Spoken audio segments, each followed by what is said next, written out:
नमस्कार, आप जुड़ चुके हैं जम्मू लद्दाख विजन के साथ और इस समय हम जम्मू के प्रेस क्लब में मौजूद हैं, जहां पर होम गार्ड एसोसिएशन के जो जवान हैं वो लगातार प्रोटेस्ट कर रहे हैं। 2006 से लगातार इनका ये जद्दोजहद जो है वो चल रहा है। इन्हें महज अभी तक 27-2800 रुपये जो है वो सैलरी मिलती है, जिसमें इनके घर का जो है खर्चा पूरा नहीं हो पाता है। लिहाजा कहीं ना कहीं ये लोग जो है इंसाफ की मांग कर रहे हैं और इन लोगों का साफ तौर पर जो है वो कहना है कि इन लोगों का कहना है कि जब तक इनकी मांगें पूरी नहीं हो जाएंगी तब तक इनका प्रोटेस्ट जो है वो इसी तरह से जारी रहेगा। लेकिन फिलहाल यहाँ पर आप देखेंगे पुलिस के साथ जो है इनका टकराव जो है प्रेस क्लब के बाहर जो है वो चल रहा है और इस समय लगातार जो है ये लोग आगे बढ़कर जो है आगे बढ़ने की कोशिश कर रहे हैं। लेकिन पुलिस ने फिलहाल यहाँ पर बैरिकेड कर इन लोगों को रोक दिया है। इन लोगों का कहना है कि 2015 में जो है इन लोगों के फेवर में जो है सुप्रीम कोर्ट का फैसला आया था और उसके बाद जम्मू कश्मीर जो है वो यूनियन टेरिटरी में जिस तरह से बदलाव हो गया, उसके बाद जम्मू कश्मीर में ना तो इन लोगों को यूटी का कोई भी बेनिफिट मिल पा रहा है, क्योंकि देश की अलग यूटी, चाहे दिल्ली की बात करें, चंडीगढ़ की बात करें या पौंडीचेरी की बात करें, वो उन लोगों को जो है बेनिफिट होम गार्ड्स की वहाँ पर मिल रहे हैं। वो बेनिफिट जो है जम्मू कश्मीर में यहाँ पर इन्हें नहीं मिल पा रहा है। इसी चीज़ को लेकर करीबन पिछले 14 सालों से ये लोग, 15 साल हो गए इन लोगों को इसी तरह से अपनी जद्दोजहद जो है इनका चल रहा है। और इन लोगों की मांग है कि जब तक इनकी डिमांड्स पूरी नहीं हो जाएगी तब तक वो अपना जद्दोजहद इसी तरह से जारी रखेंगे और इसी तरह से अपना आंदोलन और अपना प्रोटेस्ट जो है वो जाहिर करते रहेंगे। लेकिन फिलहाल तस्वीरों में आप देखेंगे कि बाकायदा इन लोगों ने जो प्ले कार्ड ले रखा हुआ है उसमें इन्होंने सुप्रीम कोर्ट के आर्डर को इम्प्लीमेंट करने की मांग की है और एलजी साहब से जो है वो होम गार्ड को इंसाफ दिलाने की मांग कर रहे हैं। लगातार जिस तरह से कई बार जो है वो चाहे डीजीपी हो जम्मू कश्मीर से, उनसे बातचीत की गई या फिर बाकी यहाँ पर आप देख सकते हैं इस समय धक्का मुक्की जो है वो शुरू हो चुकी है और यहाँ पर ये लोग बैरिकेड तोड़कर जो है वो आगे निकलने की कोशिश कर रहे हैं। लेकिन पुलिस ने फिलहाल पूरा बैरिकेडिंग जो है वो करके रखा हुआ है और यहाँ पर किसी भी तरीके से उन लोगों को आगे जाने की इजाज़त नहीं दी जा रही है। लेकिन ये लोग भी जो है वो मजबूर हो चुके हैं अब कि किसी तरीके से इन लोगों की आवाज़ जो है वो ऊपर जो लोग बैठे हुए हैं उन तक पहुँचे। लेकिन यहाँ पर आप देखेंगे कि पुलिस ने बाकायदा पूरी तरह से बैरिकेडिंग कर दी है और यहाँ पर पुलिस की तरफ से ये कोशिश की जा रही है कि यहाँ पर इन लोगों को आगे बढ़ने ना दिया जाए। लेकिन फिलहाल इस समय एक टकराव की स्थिति जो है इस जगह बनी हुई है और लगातार जो है प्रोटेस्ट ये लोग कर रहे हैं और इन लोगों का कहना है कि जब तक इनकी ये मांगें पूरी नहीं हो जाएंगी तब तक उनका ये प्रदर्शन जो है इसी तरह से जारी रहेगा। और यहाँ पर अगर आप देखेंगे तो कुछ एक लोग भी हैं यहाँ पर। ये बताइए क्या कुछ मांग है आपकी, क्या कुछ डिमांड है जिनको लेकर आपको? डिमांड सर सभी को पता है, आज हमें 25 साल हो गया दर बदर होते हुए, लेकिन गवर्नमेंट को कोई कुछ भी पता नहीं है। क्या है ये, क्या है ये नीली टोपी है, क्या है बेल्ट डाली हुई है, किसके लिए? देश के लिए। देश क्या दे रहा है हमें? गवर्नमेंट क्या दे रही है? हमें 2 टाइम का खाना नहीं दे रही। एक मिनट मेरी बात सुनो जी। मैं 2 हाथ जोड़ के यहाँ के जो पुलिस अधिकारी हैं उनसे एक रिक्वेस्ट करना चाहता हूँ। बीइंग ए डेमोक्रेसी में ये हमारा अधिकार छीन रहे हैं। हम पीसफुल तरीके से, जैसे गांधीयन तरीके से ये हमारे साथ में रहेंगे। हम बाहर जाकर कटोरा भीख मांगना चाहते हैं और ये साथ में रहे। हम बिल्कुल सोशल डिस्टेंस बनाकर आराम से, कोई पंगा नहीं होगा, वो रिस्पॉन्सिबिलिटी हम लेते हैं। हमें बाहर जाने दें, हमने भीख मांगना है बाजार में और बूट पॉलिश करना है। आप लोग भी इसी सिस्टम का हिस्सा हैं? हाँ, मैं होम गार्ड का।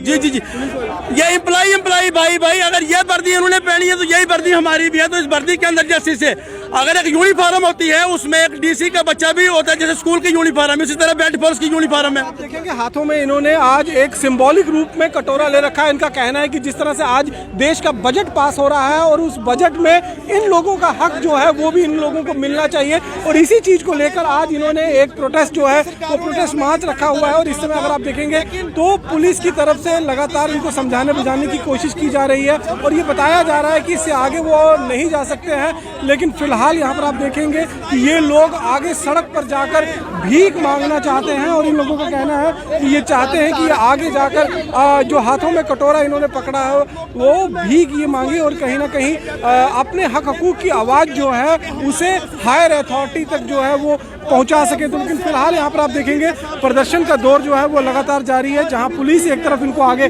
बढ़ने नहीं दे रही है, वहीं पीछे की अगर मैं तस्वीरें दिखाऊंगा आपको तो पीछे आप लगातार देखेंगे हाथों में जो प्ले कार्ड इन्होंने लिया हुआ है, यूटी का कानून चंडीगढ़ का लागू करो, होम गार्ड को इंसाफ दो, सुप्रीम कोर्ट के ऑर्डर को लागू करो, इस तरह की लगातार जो डिमांड है वो इन लोगों की यहाँ पर है। और हाथों में सिंबॉलिक रूप में इन लोगों ने कटोरा लिया हुआ है और लगातार अपनी मांगों को जो है वो दोहरा रहे हैं। इनका कहना है कि 2006 से लेकर इन लोगों का सड़कों पर जद्दोजहद जारी है, लेकिन इस बीच कई सरकारें आई, कई प्रशासन बदले, कई गवर्नर बदले, लेकिन इन लोगों का जो हालात हैं वो नहीं बदले हैं और उन्हें बदलने की ज़रूरत है।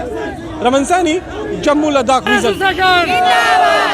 मैडम, आज का जो प्रोटेस्ट है आपका, क्या मुद्दे हैं आपके और कितनी देर से जो है आपका ये जद्दोजहद जो है वो चल रही है, क्या कुछ मुद्दे हैं आपके? सर, हमारा सबसे पहले मैं आपका और आपके मीडिया का तहे दिल से धन्यवाद करूँगी कि मीडिया ही हमारा एक चौथा स्तंभ है जो हमारी आवाज़ एक एडमिनिस्ट्रेशन तक पहुँचाते हैं। सर, आज का जो हमारा मिशन है ये है कि जो हमारा 3 मार्च 2015 में सुप्रीम कोर्ट का ऑर्डर हुआ था, सर 5 साल बीतने के बाद भी इसको इम्प्लीमेंट नहीं किया जाता है। 11 साल सर हमने हाई कोर्ट में लड़ा और उसके बाद इन्होंने 370-35 तोड़ दिया, हम ड्यूटी के अंदर आ गए।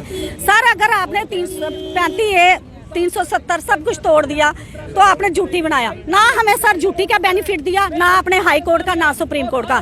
सर, मैं कहना चाहती हूँ गवर्नमेंट से, यही अपील करूंगी अपने एलजी साहब से, हमारे माननीय प्रधानमंत्री, हमारे जो माननीय होम मिनिस्टर जी हैं, तो मैं उनसे यही अपील करूंगी सर जम्मू कश्मीर की होम गार्ड के साथ इंसाफ किया जाए, वर्दी के अंदर साफ किया जाए। जो पुलिस वाले ड्यूटी करते हैं सर वही हम करते हैं, जो उनकी यूनिफॉर्म है वही सर हमारी है, तो हम नहीं तो सर यही कहना चाहती हूँ कि क्या कुछ मुद्दे हैं, क्या कुछ सैलरी इस समय आपको मिल रही है और क्या कुछ मांगे हैं आपकी? सर, हमें 2700 रुपया महीने की सैलरी दी जाती है। शर्म की बात है, जो हमारे जवान यूनिफॉर्म के अंदर 2700 रुपया, जो मंत्रियों के घर में कुत्ता होगा ना वो भी 27,000 रुपया महीने का खर्चा होगा उसका भी, लेकिन एक जवान जो आपके साथ बेल्ट बांध के ड्यूटी करता है सर उसको ओनली फॉर आप 2700 रुपया देते हो। कितनी शर्म की बात है, कितनी शर्म की बात है।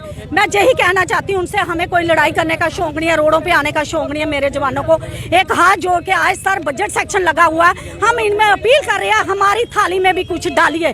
हम भीख मांग रहे हैं आज सरकार से कि हमें इस बजट के अंदर जो सुप्रीम कोर्ट का ऑर्डर है वो इम्प्लीमेंट किया जाए। जहाँ ड्यूटी का जैसे सर चंडीगढ़ के अंदर 38,000 मिलता है, सर दिल्ली के अंदर 28,000 मिलता है, 29,000, और सर उनके अंदर जो भी मिलता है बाकी स्टेटों ड्यूटी, दादरा हवेली वगैरह जितने भी है, पांडिचेरी है, सब जो सर उनको मिलता है तो वही हमें मिलना चाहिए। सर, कितने सालों से आपका जद्दोजहद जो ये चल रहा है? जे सर हमारा कम से कम सर जे 24-25 साल से लड़ रहे हैं, लेकिन 2006 से लेके सर आज तक लड़ रहे हैं। सर, हम बोलते हैं कि ये बाकी सरकारों ने कुछ नहीं किया सर, लेकिन जे इसी सरकार में हमारा 3 मार्च 2015 में आया है।